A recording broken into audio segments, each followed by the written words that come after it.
So paano po natin talaga mapoprotektahan nga po yung mga bata? Kasi sa pagkakaalam ko po, may age verification din dyan. Di ba? Parang pag nag-open ka ng anumang social media account, talaga verify po yung iyong pagkakakilanlan. Pero mukhang hindi nga po epektibo kasi kayo po mismo nakapag-open po kayo ng sarili nyo account. How do we protect the children po kung halimbawa may mga nakakalusot po ng mga predators? Opo, eto, in fairness to Roblox, gumagawa na din sila ng paraan ang Roblox. So meron ng mandatory facial age verification ngayon. Kailan lang ito nangyari ha? Meron ng mandatory facial verification. Pangalawa, meron na silang age-based communication bracket. Ang ibig sabihin nito, hindi pag-administration mo is 12 years old, hindi ka pwede makipag-chat doon sa mga bata sa 3 years na mas matanda sa iyo. Okay.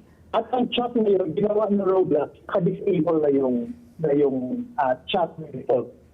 At kailangan meron pahintulot na magulang para mag-grant ng permission para mag-pwede makipag-chat. So, ang internet to Roblox, may mga ginagawa na sila. Oo. Pero ako, against ko sa total ban ng any platform kasi pinaparusahan mo yung mga legitimate users. Oo.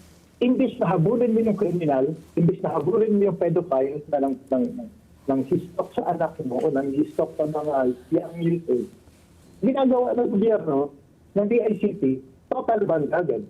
Oo. So para Ito extremes. yung magiging problema natin. So dapat, ang gawin natin, gumawa muna tayo ng paraan para hindi maparusahan yung mga legitimate na mga users.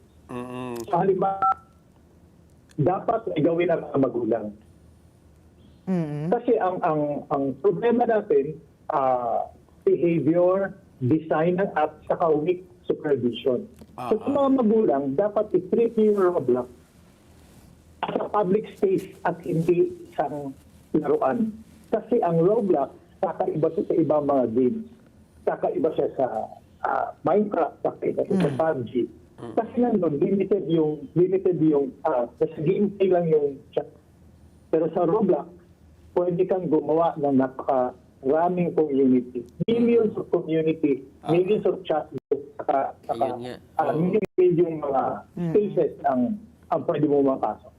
Kailangan ang supervision ng magulang, kailangan ng gobyerno, at kailangan ng pakita yung design gaps dito.